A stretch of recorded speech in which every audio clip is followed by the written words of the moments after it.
So let me start out by introducing the concept here. It kind of starts with Kelly. We met at the Redlands Market night.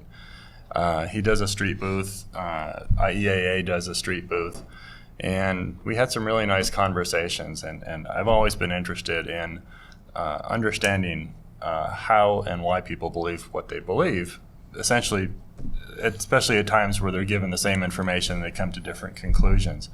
So Kelly and I have had email discussions going back and forth, and as you might expect, we have strong opinions, and sometimes we hit these walls of let's call it dead ends at times, and other times it's frustration at times. And one thing that I've learned is that those times, I think that you get to a point that you cannot continue because there seems like there's no point. It occurred to me that, didn't get a little feedback, Scott, could you pull down? That you have just done the work to get yourself to the starting point of where the conversation needs to start.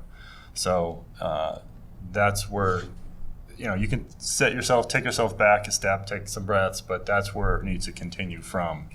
My interest here is to have conversation that helps reduce conflict between people and helps bring out and encourage seeking truth and finding out what truth really is. So those are really broad. So let me, I'll introduce Kelly and then he can introduce his friend because I don't have all the stats. Actually, Kelly, you can introduce yourself because you've got a pretty good background. My name is Kelly Clemenson, and as Phil said, I run I guess the best way to describe it would be apologetics booth at Market Night in Redlands. Came to that along about 99 or so when I started looking into reasons why there might be a supreme being, so to speak, and pursued that down the road. But I always wanted to keep the conversations to a conversational level. I don't like getting to the point where you're upset and angry, because I don't think anything gets exchanged at that point. I think it's once the walls go up, nothing comes in, and it's all over on either side. So that's why I liked having the conversations with Phil, because he's able to talk. We don't have to get upset. And that's I think, why pursuing this endeavor. I don't think there's really much else that's pertinent to that, so I'll introduce my friend Bob Stebbins.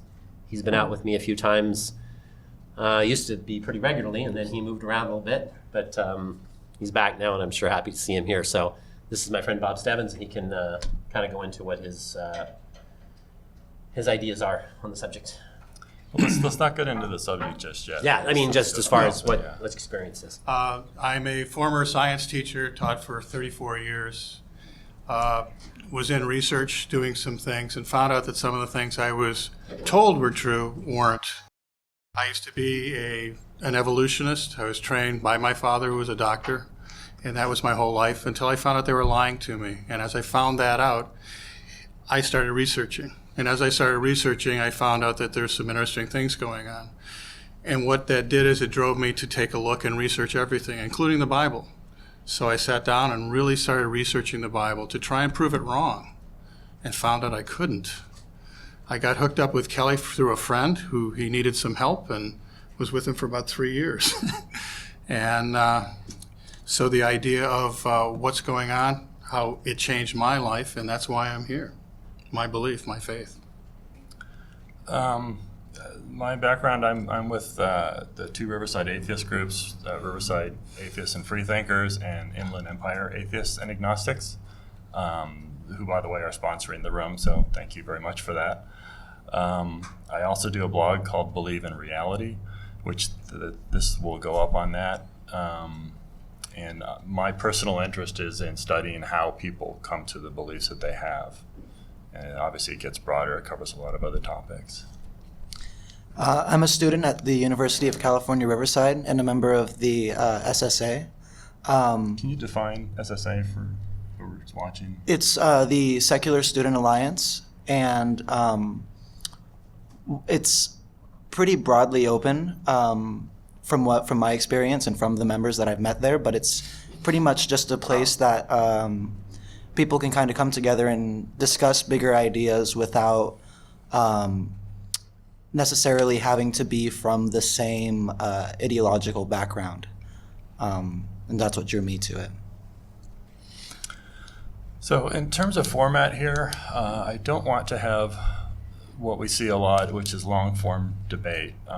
That frustrates me when someone will get like 15, 20 minutes and they just go on. And, you know, lectures are for that sort of thing. And we're going to have shorter exchanges so we can respond to each other's points.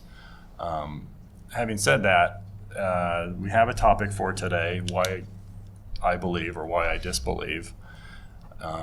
And each person will get a chance to give sort of an intro response to that. It'll be up to 5 minutes, and this one section will be uninterrupted without debate. So you'll have free reign for that period of time.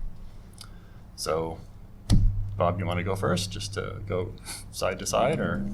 I kind of shared a little bit about that, but again, when I was in college studying, again, my father had a big influence on my life. There was some emptiness. And so what I did in that emptiness is I tried to find answers and went to lots of different places to find answers. And it drove me back to the Bible. Now, it sounds crazy, but it did. Because I had a wonderful grandmother who shared that with me, even though my dad disapproved. But the idea is I started looking into it and seeing if it was real. Started checking out some of the historical sites. Started checking out the historical background behind it.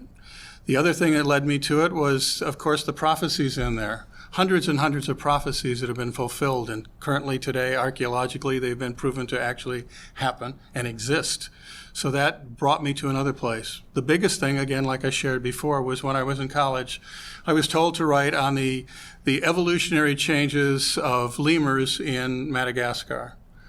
And the philosophy was that the plants caused the muzzle change of these lemurs.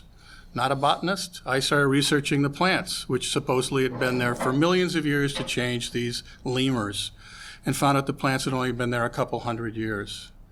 And I go, what?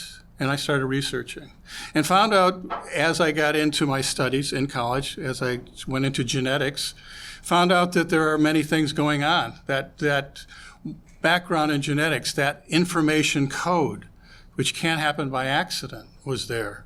And that information code is so unique that it takes individuals such as birds change their beak density and stuff because of what's going on. If there's a lot of rain, the seeds are smaller, they're easier to break, so they have a smaller beak. When there's less rain, the seeds are harder and stiffer. And so they actually, over time, will change their beak to make it harder and stiffer. Yet, they're still the same. They're still birds. And they can vary back and forth. And that's kind of unique. We take a look at dogs, which is another thing that got me, is they're all traced back to a wolf-like animal.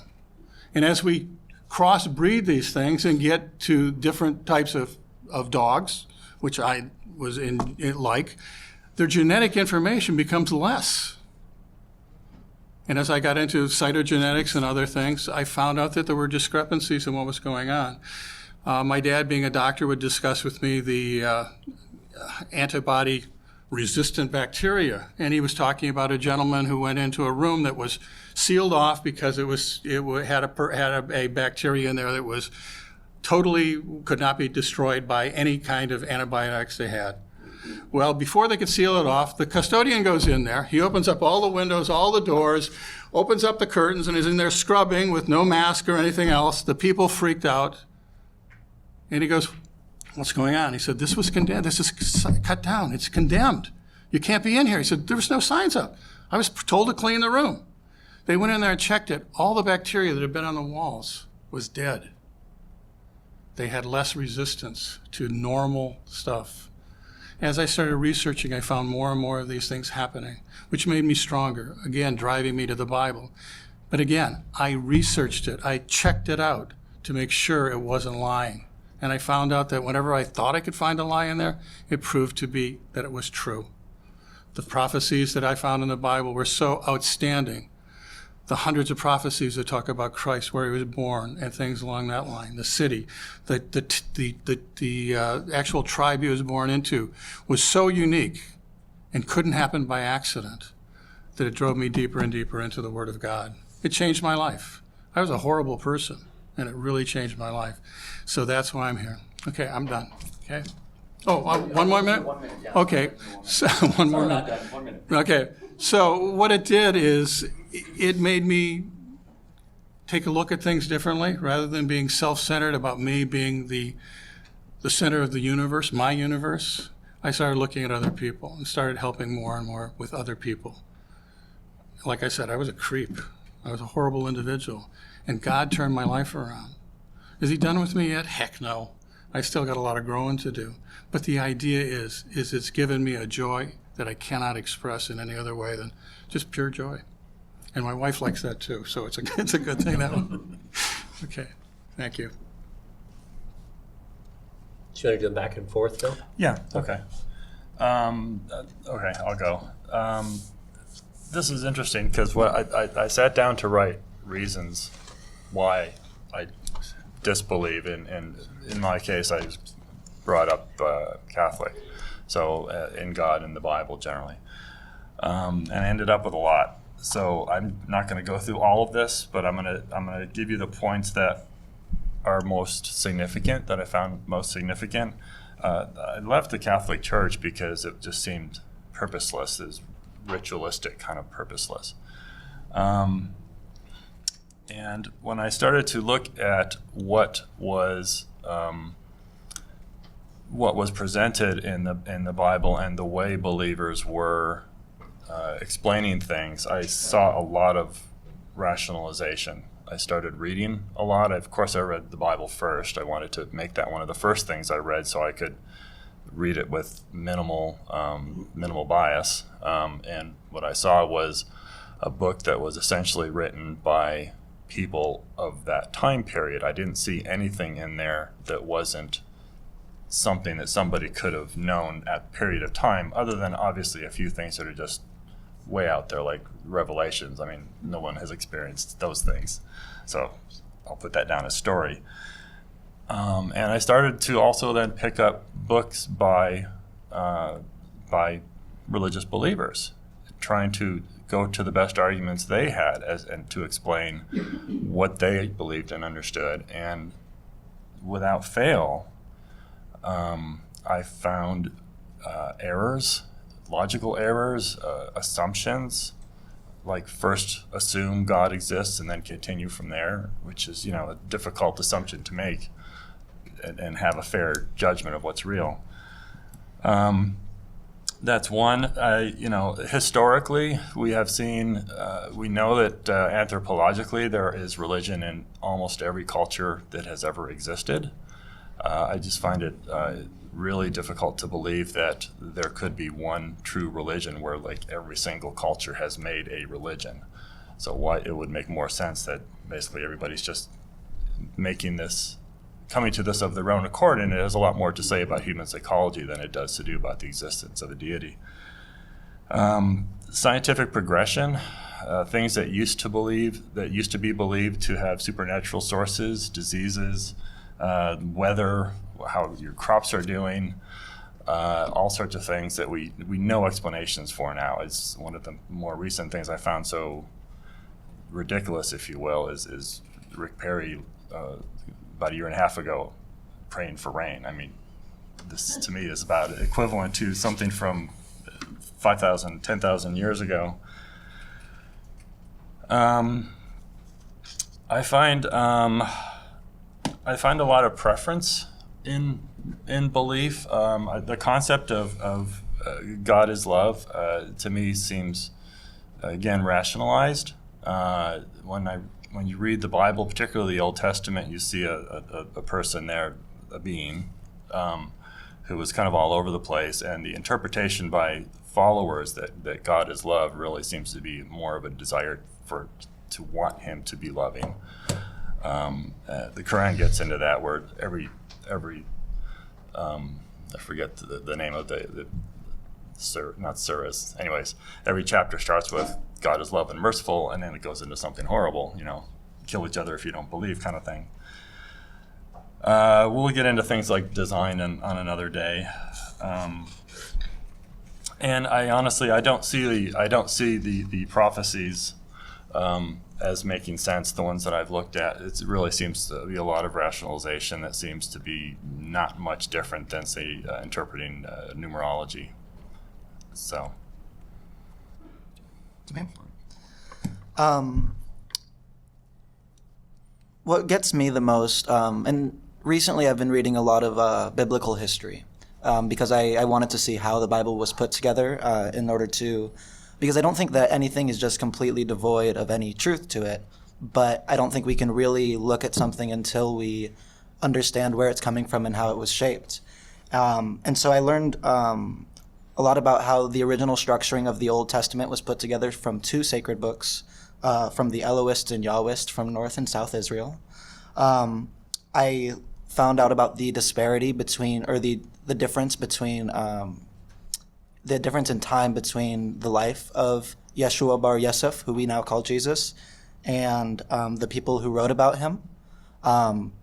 And there are consistencies in the things that they write and that we know that they didn't get from each other. So there probably was something written closer to his death, but the Gospels that we have, the best Bible study or the best Bible historians that I've read from have suggested that they weren't written until at least 25 to 35 years after his death. And even Paul didn't begin preaching for Christianity until a number of years after. And so I don't think that we should completely dismiss the teachings of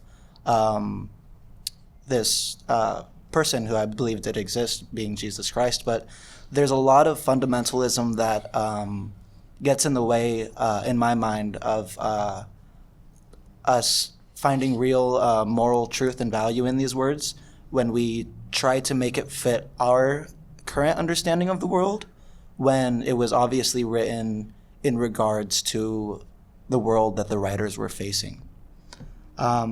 That and growing up in the modern education systems that have been afforded to me by my society, there's always a disparity between whether you could believe the science that you were being taught as true and whether there could be any spirituality to it. And so to me, I've tried to find, I still believe that there's probably some sort of truth to a human, or that's something that, like he said, every single human culture has come up with a religion. So there obviously are some things behind that. But right now I see the church more as a barrier between the reconciliation of man and his world than the way to get there, which is what I think that its original purpose was, and what I think the purpose that a lot of the people who are committed to it believe in it having, even if it doesn't truly exhibit those today. Okay. So responses or feedback, sure. and then I've asked everybody to bring a couple of questions to sort of get things going too. So, well, let me address that part from what I was kind of getting ready with. My preference for I guess you'd call it evidence for a designer. Let's just keep it at that for now, as God brings up objections. But from a design standpoint, I feel there's 2 main arguments that can be addressed towards whether there is a supreme being or not. One of them being cause and effect. We don't really see anything that doesn't abide by those rules. And being the fact that we are in a time domain that has limits on both ends, the idea that something could be had an endless series of regression. What I'm talking about is human beings, for example. The idea that it could be an endless series of regressions, first causes, really doesn't add up very well. What I believe it's Hawking said, there needs to be a external causal agent, is what he called it. And I believe that's a good argument for what I refer to as a designer, being that there needs to be a first cause. An uncaused first cause most of the time would not agree with science. And like I said, I believe Stephen Hawking points to that fact. The second that I believe is important in the argument for a creator, designer, however you want to call it, is information theory. The sign that I made over there, I wanted you guys to take a look at that and see if you can figure out what it says. And this is not right this minute, just consider it over time. See if you can tell me what that says. What I'm getting at is I believe there's an information theory. In information theory, they're talking about agreement, pre-agreement for information theory. And my reason for making that sign is to point that out. If there's not pre-agreement on information theory, then it's real hard for that message to get across. And my point with information theory is DNA. Sorry, I didn't know that was your sign. No worries. So my point with this is the DNA. The DNA has two parts, RNA and DNA. DNA has the instructions and RNA carries out the actions, and they communicate. So based on that fact, I believe, just like what I think I'll demonstrate with this sign, is there has to be pre-agreement. And if you're talking about pre-agreement, then you're talking about pre-existence. As I said from the start, if you're going to have agreement from the start on information, you would have to have a pre-agreed code.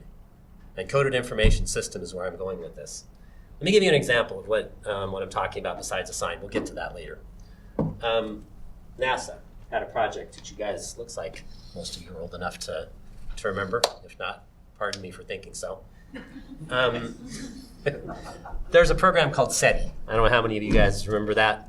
SETI was a program that's still going on, actually, with NASA. But their idea was to try to contact alien life because they felt it was out there. Big universe, therefore there must be life in different places.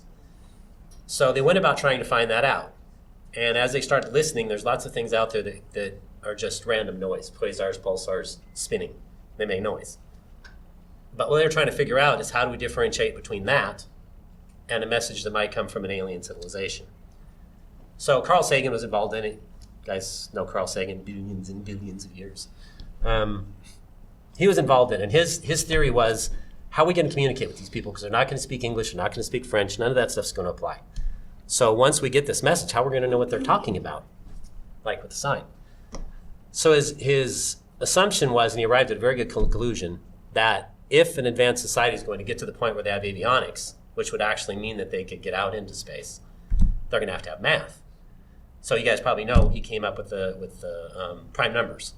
He figured, okay, if we send out the prime numbers out into space, then whoever might receive it would know that it didn't come from these random sources of quasars and pulsars. They're not going to put out 3, 5, 7, 11, 17, and I'm going to stop before I get one wrong. They're not going to have that kind of coded information system coming out. So NASA determined that if that's the case, then we're going to know this came from an alien civilization.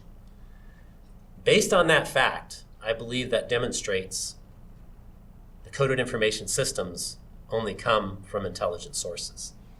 That's what NASA says. If they're going to see that simple, I think it was to 111 is what they were sending out. They got a little nervous once they started sending it out. So they stopped sending it out. They didn't know who they were going to contact. They might get a hostile alien civilization come here and destroy us all. Kind of like, what was it, Invasion of Mars? Independence Day. Yeah, Independence Day. All Those type of of them. things. Yeah. Yeah, all of them. So anyway, they got a little nervous about that. So they stopped doing that, just started listening. But their conclusion was this, that if they ever did get that coded information system from outer space, they're not going to get it from random sources. They're only going to get it from an alien civilization, in other words, an intelligent source. And I'll close with this. If you're a 3.5 billion letter human genome that describes you and you alone, then how is that going to be from a random source? I will disagree on one piece of that. Okay. I mean, intelligent or information coming from intelligence, I'm actually pretty comfortable with that concept. It makes sense. I mean, everything that we have experienced tells us, that every being had a parent, right? And of course, Sure. So it really comes down to the Cause and effect. No. Okay. No, it's not cause and effect per se. It's that there is a source of information for the next round of information to come from, right? We reproduce from the DNA of the parents. Right. So at that level, but at some point you're really talking about where the first information came Exactly. from, right? And Right. we're going to talk about this in a couple sessions in more detail.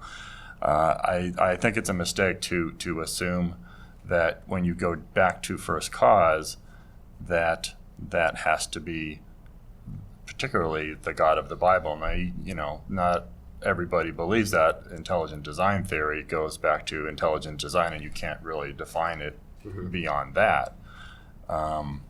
So that issue has to be explored further. So I wouldn't quite agree with Well, the source there. My point was conclusion. not that it's, and I'm a Christian. I know sure you guys know that, but I wasn't really arguing from that point. My argument was from a designer. I believe that the God of the Bible lines up very, very well with that. In the beginning, God created the heavens and the earth, and He spoke, passing along information. But let's leave that aside for a second. My point was not that it's necessarily God of the Bible. I believe that's the case, but that is a designer. That information, as what this is. Right. If you have a code, you have to have a coder if you're going to read it. And if DNA doesn't understand, DNA and RNA can't communicate, then whatever code gets passed along is going to be gibberish, like what this is to most of you. I think there's maybe one other one that knows what this says. My friend doesn't even know what it says. But if you don't have a pre-agreed code to go by, then the information is going to be gibberish. And I don't believe that randomness can produce that pre-agreed coded information system. Ben Stein did a documentary called Expelled. Yes, Right. I watched it. And you know Funny about that. documentary. It's about creationism not being allowed in schools and for professors being discriminated against for not allowing the intelligent design concept. I thought it was very telling that he made a mistake in there basically because we can separate the idea that we're not talking about the Christian God, the Abrahamic God. However, intelligent design always seems to come from that argument, and in that particular one, I thought it was very telling that he went to New York. There was a group, I don't know the name of the group. You'd have to watch the documentary. It's interesting. You should. Where there seemed like to be a group of people who they gave the impression that the public thought they were quacks because they were looking for intelligent designers without putting God in those shoes. And one of the points that they made in that documentary was that, or the people that he interviewed, was that perhaps the designer was an alien, just broad, unknown, not a deity, but alien. So what Cricks came up with is the idea of panspermia. In other words, Right. So, and Stein just outright dismissed this as, we're talking about science, not science fiction, which is what I see all the time. I'm reading Signature in the Cell right now, Stephen Meyer's book. He's got a good book. Again, we'll talk about this more, about information theory, and he really does not separate those two. from the two, I'm sorry. The idea that it can be a non-deity creator. I'd like to see. I have not seen anybody really except Christians and fundamentalist Islamists come at this design theory. I mean, you see a lot of people saying that this does not mean the Christian God, but it always seems to have that background. Well, actually, Stein's a Jew. He's not a Christian. Well, good. That's one. And David Berlinski, he wrote a book called The Devil's Delusion. He's a secular Jew. Yeah. Lots of qualifications and credentials.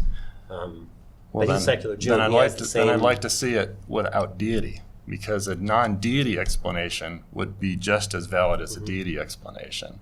What I'm saying is I see a very strong bias on the religious believer side for making that intelligent designer, if to the degree that you can follow that logic, that makes sense. I think it is a valid hypothesis. I think you can't take it past that. Well, as I said, I'm going to let Bob get in here on this too. But as I said, I'm really, as I said, I believe that's the evidence for, if you want to call it an intelligent designer, intelligent being, however you want to term it, higher power, however you want to term it. And I'm not, I guess that's for a later date, getting into why I would think that would be the one that's described in the Bible. But I'm not actually approaching it from that point. Because, like Ben Stein, he's Jewish. He brought that to bear because he felt that it was a valid explanation for what we see. Now, is that the only one? I think there's a distinction between... The point with Stein was that when he was given a non-deity explanation, he just dismissed it out of hand as literally a joke. So that to me shows a bias in there. And it's difficult for people to separate their own bias from just in personal analysis. Bob, I have a quick question for you. Sure. And then I'm going to let you ask the question. You said that people taught you that evolution was a lie. No, I was taught that evolution was absolute truth. Well, you said that. What was the wording that you said you found? Okay, and what I said is telling you a lie? They told me it was true, and I had to do a paper. I was a total evolutionist, theistic evolutionist at that point, and I was supposed to find out prove evolution through the changes in lemur muzzle formation. There's some that have very, very strong jaws, some that have smaller jaws. We see the ones that are hopping on their back legs all the time. And the concept from the papers that I was given by my professor to look at pointed to the fact that there were certain plants that these particular lemurs, which are different varieties of a lemur, were eating, and that was what caused them to have this muzzle change. So do you think they were trying to deceive you? I think they were telling me the whole truth. When they say these are the plants that caused it, and I'm being, like I said, I could have accepted it as a fact. I didn't. I went and researched it and found out that the plants had only been there a couple hundred years. And so therefore, those plants couldn't have caused it. I found that as I looked at different species of different animals that have changed, that it was environmental changes that caused it, not necessarily evolution. And so what that did is it made me take a look at what they were saying. So I check in everything I can to make sure that what they're telling me is the truth. Why do you think they would have told you something that was... I'm not quite sure if you think that they thought that what they were saying was correct. Why do you think that they would teach you something that... Because that was their incorrect? worldview, and the professor that I had, that was his worldview, that evolution was an absolute fact. And he wanted to make sure that all the students in there believed that. Every single paper that was to be written and given before an audience of about 50 other individuals were all geared toward evolution. So that was his focus. Now, was he trying to deceive me? Not necessarily, but that's what he believed. And so he was trying to make that belief stronger in me by going through and doing this paper. Do you think there's an equivalence between science and religious belief in terms of worldview? Well, I've taken, again, we all have the same facts, okay? In the fossil record... Actually, I disagree with that. Okay, but we all have the same facts. We come at it from the way we look at the world, our worldview. We find a massive amount of fossils at one layer. Nothing before them, very little before them. And all of them are distinct and unique in what they are. And we take a look at that, and we take a look at other things that are there. Evolution says there was a big bang. From nothing came everything. That means that your grandfather was a rock. Now, if you believe in information theory, which I believe, how does a rock get that information? Okay, well, I think we'll. But what I'm trying to say is, let me just clarify that one little thing, because I think we're going to agree that non-life is not the same as life. So we don't come from rocks. But that's what evolution says. We come from non-life. All right, we'll cover that. You take a look at Sagan and others, the same thing. All right. But again, he was trying to get his worldview through me and trying to get me to do it. And I was one of the few people that asked and checked. And I found others like that. They were trying to think of why the neck of a giraffe grew. It has the same number of bones in its spine that we do on our neck. Yeah. And these people believed it, and they said, well, gee, it does this, it does that. I said, what about when it drinks water? If I get up real quick, I pass out. A giraffe, being many, many, many feet tall, takes that neck and drinks. And then if there's a lion around, it whips that neck up right away and it doesn't pass out. Why? Because there's a special vascular system in there, which could not have happened by accident, that keeps it so it stands on its feet. It's unbelievable. So again, that's from what I did, and that was one of the topics in this thing that this professor was encouraging his grad students to do. And let me just clarify my point about we don't have the same information. I agree with you conceptually that there are facts and information out there. We don't have the same information largely because of the internet and the media sources these days. We do tend to bubble ourselves. So it would be nice if we all had the same information. The problem is twofold. Number one, we're all working with different sets of what we think is the correct information. And then we all bias, I guess worldview would be on the word you'd probably use on top of that. So that's a goal, to at least work off the same information.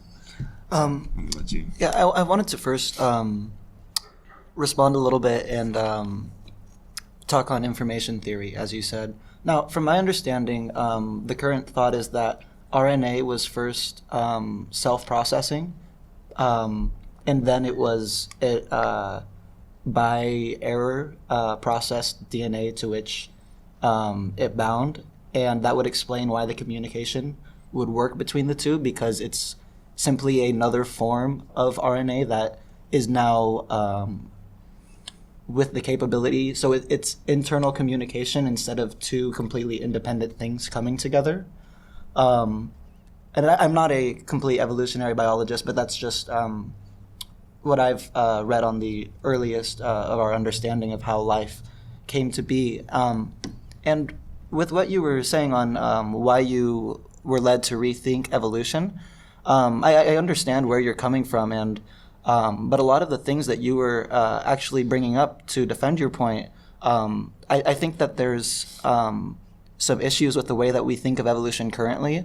A lot of people think that it means the continual progress towards what is better, when in actuality it is simply the reflection, like you said, of the environment, because only that which survives in an environment will be what we see surviving in that environment.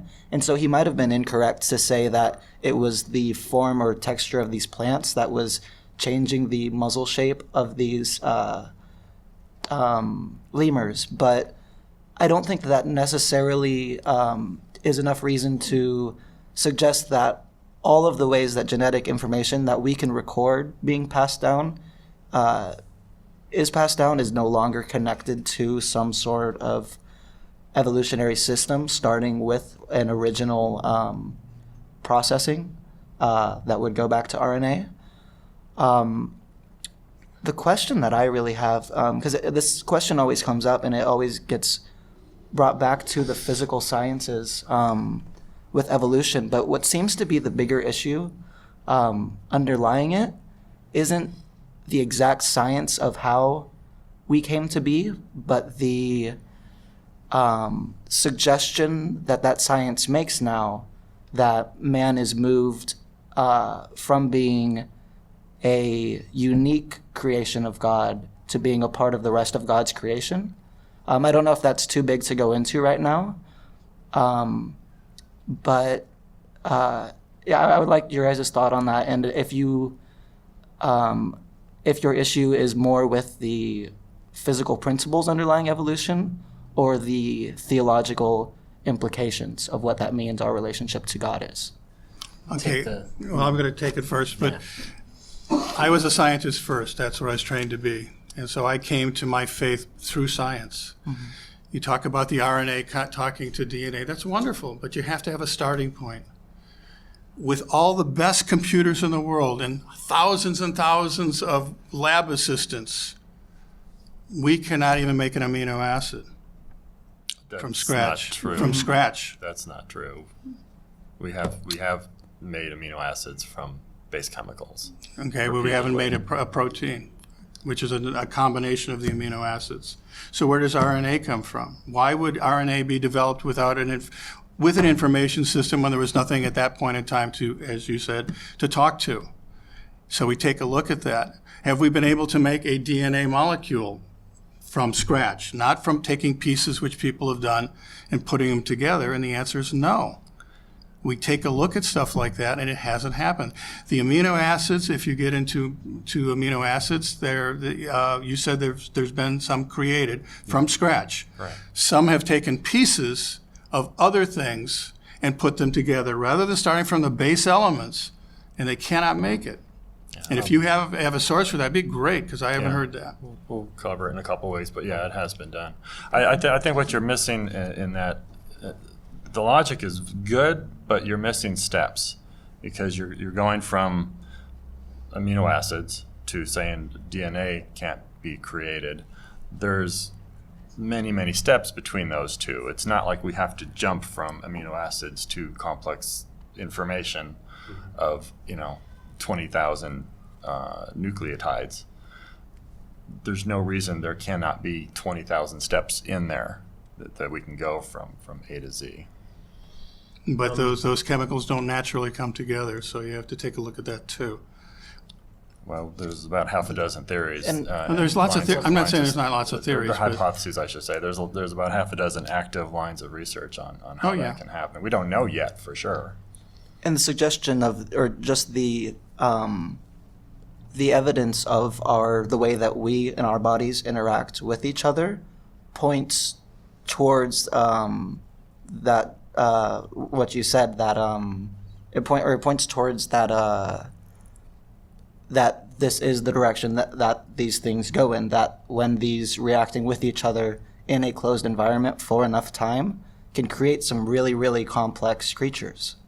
And we're not, our body functions aren't acting under any new forms of physics. I think at the another discussion that was held by the SSA and RAFT, we just discussed how the quantum levels of physics that are constantly affecting our lives are unchanging and have been unchanging relatively on Earth for living organisms as long as we can see. And so it's, the suggestion that these cells don't naturally go into this direction seems unfounded to me, because the evidence of that would be what we're seeing. I'm not saying the cells. I'm talking about the actual chemicals. I Okay. shouldn't have used the word cells, but But chemical that processes. seems to me a quantum leap there. Bob would agree, and I would agree, that some of evolution is true. I wouldn't call it that, but I call it adaptation. But if you want to call it evolution, that's fine. That's a broad term on that term. It can mean the fact that polar bears, for example, outperformed other bears in the North Pole because they have really thick fur. Adaptation really is thick a skin. piece of evolution. Absolutely, and me and Bob would have no disagreement with that. So let's get out on the table. Not all evolution, what Darwin actually saw, we agree with. What we agree. We see that the environment can pick out a trait. But our point would be this: the trait's already there. All evolution is doing is killing off the traits that don't work. The trait that's actually there is already there. The adaptability that was built into the creature already has that available. That, for the example, for the polar bear, it already has the thick fur, it already has the white, which maybe makes them better able to sneak up on their prey, therefore be able to make more little white bears with the female that does the same thing. So we wouldn't disagree with that. What our point is, and what I would like to address, is going from the first cell onward has a set of problems, but what I think what me and Bob and I are both trying to address is getting to the first cell. I think after that it has the same exact problem that is before that, but creating the first cell from some long series of accidents, I just don't see how that happens. Okay. Going from, in another book that I read, Well, let me just, it's one point. We're not here to try to promote possibility. Lots of things are possible. We could have 1,500 fairies dancing on the head of a pin, possibly. But if you look at probability, I think that's where we'd like to like to stay on probability. Yeah, and I The agree. probability of information such as this coming into agreement beforehand, it's probable that there's a information source that made up the coded information system. That's very probable. Is it possible it came about another way? I don't see how. But I guess, if you Well, torture the evidence enough, you could come to that conclusion, but I think you have to torture it. I think the simple conclusion, like, I can't remember the guy's name that was into simple solutions. But anyway, the simple solution is that somebody came up with a coded information system. okay. Well, we'll disagree on the probability and move on to a different topic then. One of the other things I have listed here about why I disbelieve is that, when you look at the biblical stories, there is so much that just does not really match reality, what any of us have the experience of in reality. I mean, talking snakes, raising people from the dead, the splitting of bread and fish to 5,000 people living to be 900 years, Moses creating a snake from a staff, which frankly I found interesting, not so much not believing that, but the fact that the way it's claimed in the Bible, that the magicians of the time could recreate it going back the other way, which I found just as incredulous. So how do you live with how do you believe the idea How do I jive it? that these totally alien things to our knowledge and experience are believable? Let me pick that one up, and then Bob No, can go pick up for it. for me. So I agree with you.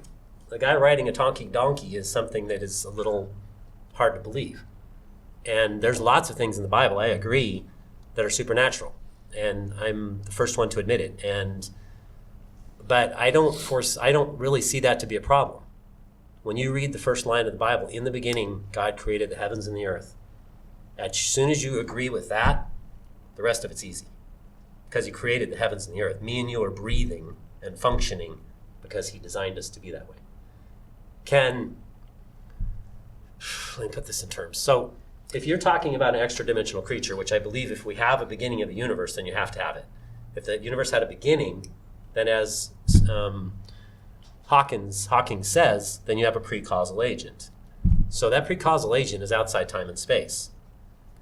If he's outside time and space and he governs the physical laws that govern the universe, if he made those, then it seems to me reasonable to believe he could violate them, especially time. He started time. He's outside time.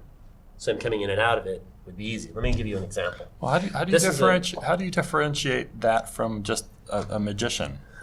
I mean, you're accepting as a first cause somebody that can basically do anything, Sure. which is essentially I'm- way of not rationalizing, Yeah. but using it as a justification without any possibility of proving anything can happen. Well, I believe science is on the same side. They give odds like Carl Sagan and what's the British mathematician's name? I forget his name. It'll come to me. So they're giving out odds Hoyle. Yeah, Fred Hoyle. So they're giving out odds. Fred Hoyle from the first cell to us gives out odds of 1 chance in 10 to the 40,000th power. Thank you for that. Appreciate it. 1 chance in 10 to the 40,000th power of that happening. Carl Sagan gives odds out of life anywhere in the universe. He did mean extra to us, but unfortunately we are inside the universe. He gave out those odds at 1 chance in 10 to the 2 billionth power. There's only 10 to the 80th atoms in the known universe. You're talking about quantum levels of chance beyond picking one atom out of the known universe. There are problems with both of those numbers that we'll go into. They quoted them. I'm not a mathematician, but they quoted them, and they're both atheists. Fred Hoyle and Carl Sagan are both atheists, and they're demonstrating what the odds are. But to get to my point, let me do this. If you're talking about an extra-dimensional creature, if you talk about our dimension being the third dimension and the second dimension, if I have a creature that's this paper size, if I have a creature that lives inside this paper's universe, I can stick my fingers through his universe and he appears suddenly. And if I take it out, he appears suddenly as well. He has no idea what happened just now because he doesn't understand up and down. If I stick my finger through this paper, he's thinking something appeared suddenly. And when I take it out and put it in somewhere else, it just moved. How did he get there? I look at it the same way with our dimensions. If you're saying that somebody appears out of nowhere, which many times in the Bible it says that, I look at it the same example as this is. They're an extra dimensional creature to us. They're in the fifth dimension. We have 3 dimensions plus time. So if that extra dimensional creature, which I believe has to be, that's what Hawking's calls the pre-causal agent, he's in another dimension, and I guess at this point math has figured out that there's an extra 7 other than the ones that we know is the 4. He exists in that extra dimension. If he exists in an extra dimension, then our concepts, just like the concept of this 2-dimensional creature, not knowing up and down, our concept is only in a 3-dimensional space. The concept of a 5th-dimensional creature and what he's able to do, I can't say what he's able to do because I don't live in a 5th dimension. I can't describe creatures in a 5th dimension. All I can do is determine that if these dimensions that we live in had a start, then that gives me to believe it's logical to assume that that starter of our dimensions is not in our dimension. So if you cannot prove something, this 3rd dimensional comes into a 2nd dimensional world. So where is the limit of what you should or shouldn't believe? I mean, how do you approach that? If there's a supernatural realm that impacts a non-supernatural realm, and you cannot prove that supernatural because it's outside and it's somehow intervening, how do you know what the limits are? How do you know what religion is true, what religion isn't true? They all say all sorts of ridiculous I don't know that we're things. on to that subject, which one's right, which one's wrong. Ken, my friend in the back, would have a different opinion than me, but I think all we're doing at this point, at least my understanding of the topic of conversation, is belief or unbelief. Yeah. As far as getting into which one's more valid, we can certainly have that explanation. I think. No, that's not quite my question. It's if it is about why you believe, and if you believe that there's an entity that is outside of time and space, but you have no way of judging essentially what's true because it can do anything, how do you know to believe this versus anything? Well, if that creature actually is outside unusual. or extra dimensional, Why don't you believe in like leprechauns, but you believe in talking, there's no proof for talking leprechauns. snake? Because there's no proof for leprechauns. I believe that the Bible itself is a document that describes an extra dimensional creature. I believe all throughout it's describing an extra dimensional creature because he does things because it's in the Bible is why you would believe. I'm saying that there is. I believe that even secular science, such as Hawking's, I don't think any of you would say Hawking's a Christian because he's not. But he says there's a pre-causal agent, and that's what caused everything to move into motion. So that allows you to believe a talking snake versus a leprechaun. I believe that makes it so that the concept of in the beginning, God created heavens and the earth, is a very valid explanation for what we see. Why isn't an explanation for leprechauns then? I don't believe in leprechauns because they're not mentioned anymore. But I think that you have to take a look at the Bible proves itself. You said you looked at prophecies that didn't happen. Okay, they said that Pontius Pilate never existed. They recently uncovered, this was about 5 years ago, an arch that had his name on twice as governor, but he was never recorded. We take a look at Tyre and Sidon that the Bible said was going to be destroyed. These were huge megalithic civilizations right near the water that no one could take care of. And yet it happened. It said that before it happened that the stones would be overturned. And they were. They were torn from the city and made an archway because they had an island part. And the other prophecies that are in the Bible that have been proven archaeologically to have actually happened, even though other historical data was not there yet. They said it didn't, or they avoided it. And the thing is you take a look at the prophecies, the Bible proves itself through the prophecies. It's one of the few books out there, written documents, that says something's going to happen, and later on it happens. It's been proven over and over again. Okay. Now, some of it has not been proven yet, and part of it hasn't been proven yet because it hasn't found it archaeologically yet. But a lot of the stuff that was supposedly fairy tales has been proven to be absolutely true. Some of the cities that were never talked about before, that were in the Bible, have been proven to really exist. So when we take a look at that factual data, it supports that through this book, which the Bible says is inspired by God through men, he told them things that were going to happen, and they wrote it down, and it happened. There is no other book out there that does it. So this, he believes other dimensional. I'm not there, but the idea is that we take a look at that and we see that happen. No other place does that. No other book does that. Hundreds and hundreds and hundreds of prophecies that have been fulfilled and actually happened beyond the time. Okay. I'll just disagree and put a bookmark on that. I'm really happy that you brought up dimensions. And the first time that I heard dimensionality argued in Christianity was by Sir Edwin Abbott in his book Flatland. And I haven't read that one, but I think you would be really interested in it because Sir Edwin Abbott. Yes. If I could You got find- it? Yeah, can I have it? If I Can I haven't, read? if I Okay. haven't given it away, Let me just shout it down because Yeah. Edmund it's Adams. just called Flatland.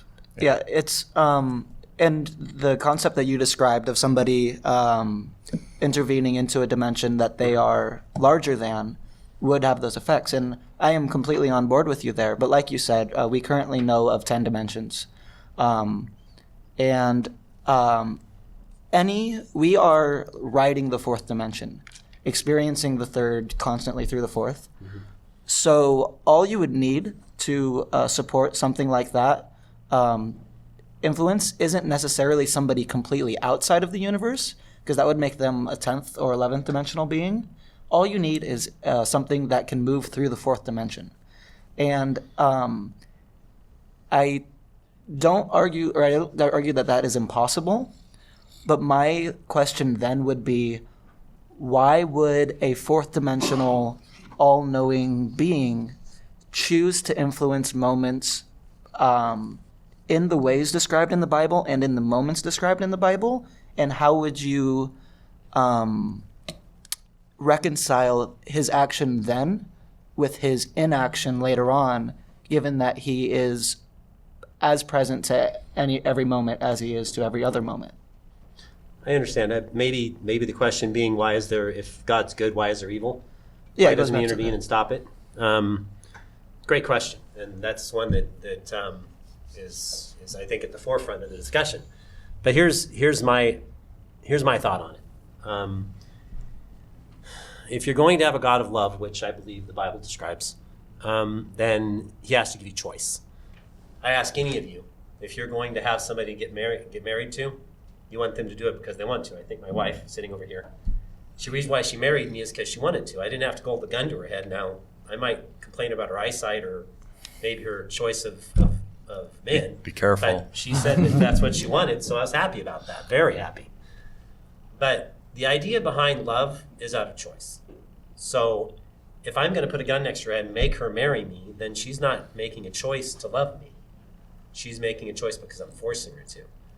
Any more than if God created people as robots to only be able to go by his guidelines, then he's got the same problem. He doesn't have love, he has programming. So to me, this extra dimensional creature that involves himself in our lives does it on a basis of love. So if that's the case, if he is a God of love and that's what he wants his creatures to be, then he has to give us a choice. If he gives us a choice, then we're going to be able to make the choice that's right, or we're going to have to make the choice that's wrong. If every time we made a choice that's wrong, he intervened, I'm afraid all of us would be smoking holes. Because lightning would have zapped us and we're all dead. Because we all make mistakes. I'm probably worse than any of you. But if he's going to make a creature that can have love, he has to get a choice. And that's my explanation to this situation, is that he created creatures in the beginning that had a perfect environment. That's what the Bible describes. How many? And if those people made the wrong choice, then we're going down the road we're going down now. And the road we're going down now, I agree with you, isn't right. There's stuff that goes on that's just heinous. The guy down in Florida that took the little girl and molested her to the point where she was, I can't even imagine going on with that, and then buried her alive. I mean, how does somebody do something like that? I don't know. But and when you say, should God have intervened? Well, in my aspect, yeah, sure. I would love to have that little girl not be buried in the ground like that. But does he intervene on every situation, and how do you make the determination on which one he does? And so if he's a God of love, then he has to give a choice. That means you're going to have people in the world like that. And do I like that? No. But I believe it's a necessary component in the fact that God is a God of love. And that is an answer to why God allows there to be evil. But my question was more is if you are believing in fourth dimensional creatures and their interactability with our society, specifically the cases such as leading Moses to free the Israelites and then go and massacre the Midianites. And like there's a lot of you can subscribe to the belief that fourth dimensional creatures can influence our reality. And subscribe to the belief that God gives us free will and choice, but that doesn't explain your commitment to this God who chose to act at these specific moments, and whose actions, and then we have other moments that, like, I think God could have left us with free choice without letting Hitler massacre millions of people. I don't think that argument completely takes care of that. I don't like that fact. I don't like the fact that Stalin massacred a bunch. I don't like the fact that the church massacred a bunch of people in the Middle Ages. Why this God in this book is he the fourth dimensional being that we are subject to? Why does that? Why do you believe it's that one? Well, I believe it explains it the best. For example, let me pick. I'm not picking on anything. If you're Hindu, I don't assume there is any, but if there is, my apologies up front. But Hinduism believes that God is inside his creation. If you look at that in a logical sense, that doesn't make a lot of sense. If the universe actually had a beginning, which we believe it does, I'm not a Big Bang proponent, but even without that, we believe that the universe had a beginning. If the universe has a beginning and the Hindu God is described as inside the universe, you think about that logically for a minute, that doesn't make much sense. That violates Hawking's idea of an external causal agent. If you have a beginning, then picture going into an art gallery and looking at a painting. And when you go in to look at a painting, if you like it, you want to find out who the artist is so you can buy it. Well, that idea of God being in the universe is similar to that. Going into an art gallery and not assuming that there's a painter, that in fact the painting, the characters inside the painting, reached outside the painting and painted the painting. That would be the idea of a God inside the universe. To me, that doesn't make a lot of logical sense, because to me, if you have a beginning, then how is God going to be inside the universe to create it? If there's a beginning and God's inside the universe that began, how is that going to work? To me, the logical sense is that he's outside. And I don't know, maybe that doesn't answer the question completely, but... yeah. So we're at 43? Yes. Okay. I can shorten the Q&A up on the other end. No, we're okay. So, one thing I'd like to put in really quickly about the reason why the Hindu version might not make sense. I think a lot of that has to do with the image that we have of the universe in Western society has been dictated in many ways by the Abrahamic religions and their view of the universe. But and so it's hard to think of the universe and then like trying to put a God into it. But the argument is a little more understandable if you think about the universe simply as God, that slowly becomes consciousness, or it becomes conscious through interaction with itself in his dream. But that's for a different discussion of a different kind of looking at the world. But I've been blabbing. Let Bob go for a while. No. Fine. did you guys have some questions to throw our way? I think we sort of have been, but we have some that came to mind. Or is it just my perception that we're throwing this direction? No, but that's fine to do Let's go that. back and forth. I think one of the things is that, the concept was that science and the Bible are different. And yet if you look at the Bible and you take a look at, it's not a science book, but if you look at it, there is science in there talking about the sphere. That's the thing called the earth. And it's described in there in the Old Testament, and seeing things like that which were not known at that time and proven later through Greek historians and other things that those things happen. So what thing do you think the Bible contradicts science? well, first of all, with the world being a sphere, they have known that the world was round for a long time before the Copernican revolution. They could tell it as soon as they had shipping, because they would see that ships would disappear from the bottom first. And But that was much later than the Old Testament was written. not really. About 7th century, Isaiah said it. About, I think, 5th century is when the Greek historians, you're right. Yeah. The Greeks started realizing the was And around. those are also just the information that we have available to us. And we also know that there probably was some sort of great flood, like was described in the Bible, especially since we came out of an ice age. And when we come out of an ice age, all of the biggest cities are going to be on the coasts. So it's not impossible to think that let's they might. differentiate great floods versus global floods. Yeah. And Because they're that going- can't happen. Yeah, there's extrapolations of information, but it isn't hard to suggest that many cities might have been wiped out and our information lost many times throughout human history. So the suggestion that there's things that we couldn't have known back then aren't 100% testable, but there are things that we do know now that are in the Bible incorrectly explained. Such as? Let me see if I one that I would go to first is a contradictory example within the Bible itself. Like I said, the Elohist and the Yahwists, the two different takes in northern and southern Israel did come together to create the New Testament, which is why we have two different creation stories in the first pages. We have a story in which the world was created, the animals were created, then man was created. And then we have a story right after that in which the world was created, man was created, God created or tried to create a companion for man and created all of the animals, which Adam then named. But none of them were a true companion. And thereafter, he created the woman. So even within the Bible, we don't have a clear image of how things started. And Okay, that's not a contradiction. Have you ever done a research paper? yes, Okay. Do you write a synopsis that you post and say, this is what it's about? yes. And then you go into more detail. That's exactly what the Bible did.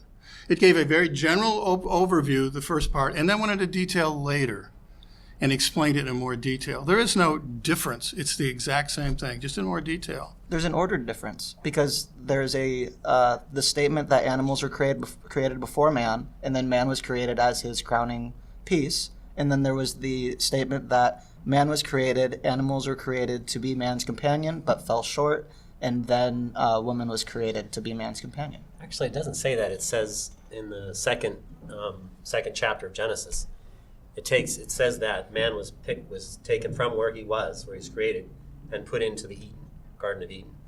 It doesn't say that he created any animals at that point. It's just being named. If you read the document carefully, it has no contradiction between the two.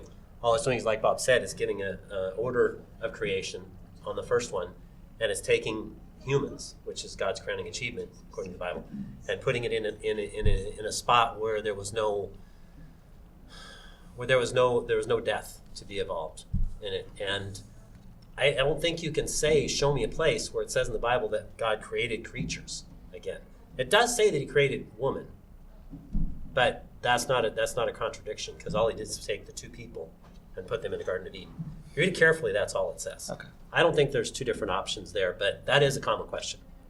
Yeah, I see that. The reason that I raise it too was because I know that historically they were descriptions from different areas that were then brought together.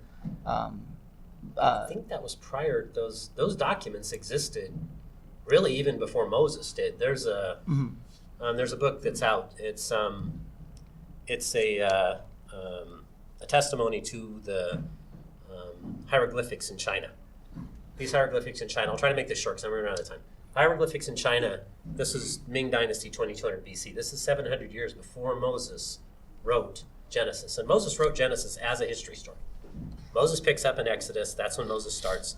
Genesis was written before that. So this is dictated to Moses, I believe, on the Mount Sinai, but let's just assume that for a second. So that's dictated to Moses at that point.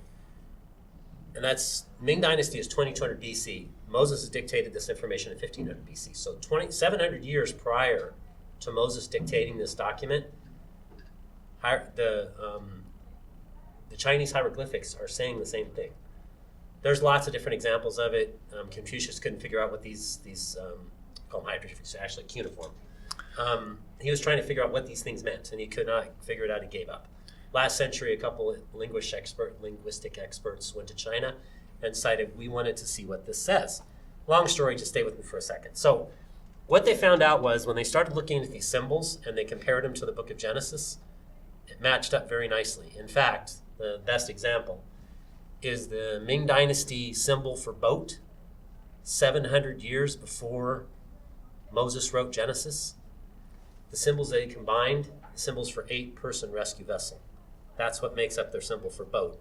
That's 2,200 years prior to Moses writing Genesis. So to me, that's exactly what you should see if that history story that was dictated to Moses was real. How do you If it's real, then you would expect to see other civilizations giving the same story because it's history. They said this is what happened. There was a flood, and 8 people got on a boat, and that's how they were rescued.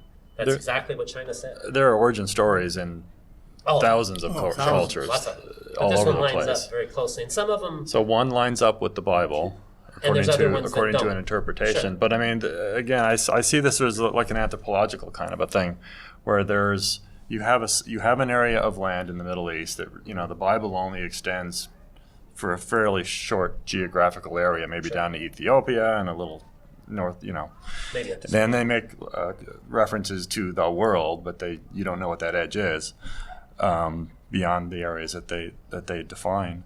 But it just seems like this is just one culture's interpretation. We've seen this come all over the place. And one of the other things I've got written down here that another reason that I disbelieve in something supernatural is we have pretty good evidence for, if not a line of explanation from how we get from existence to belief to at least a valid hypothesis that makes sense that doesn't include talking snakes. If you go back to pre-humans, I mean, just the idea of a completely uneducated ancestor ape, wherever the first human goes in there. So let's just that's okay. Yeah, so let's just take the first human 100,000 years ago. Okay. A person has a dream, has no clue what this is. It's a different kind of a reality. Their interpretation of what that might be, ancestor worship, animism, believing there are spirits and in animals, in trees, in mountains, trying to come up with explanations of how things happen and then praying to these things and using confirmation bias to make the connections of thinking that's where it came from. Then you get to shamanism, you get to formation of early religion, and then religion spreads into religions by, say, leaders like popes and religious leaders, and then maybe into Lutheranism, where you have it's a religion of the people. There's a really nice progression that covers about 50,000 years that makes sense, and again, doesn't involve supernatural stuff. Now, there may be supernatural stuff. We don't know that. No one can know that for sure. But this seems, if you're going to talk about probability and what would be a reasonable explanation, this seems a whole lot more probable than believing really peculiar stuff from a single book. I would only answer that by saying that you have to account for information. Minus somebody who can produce a coded information system. You have to account for that. If you're going to believe that there's no intelligence behind it all, a pre-causal agent, as Stephen Hawking calls it, then you have to account for how information got here. I have to what the sign says. I agree. I have to. I don't have to have the answer because it's perfectly fine to not know what the answer is. But I really find it difficult to say, because we don't know how the origin of life came, I'm going to make this huge jump. You talk about making unusual jumps and 10 to the 43 odds. We'll talk about that specific number later, but to something that really does make sense, but we don't understand the first step yet. Even though now in the 21st century, at least we have hypotheses. If we were having this discussion back in the 1800s, it would be a little different because we would really have no clue.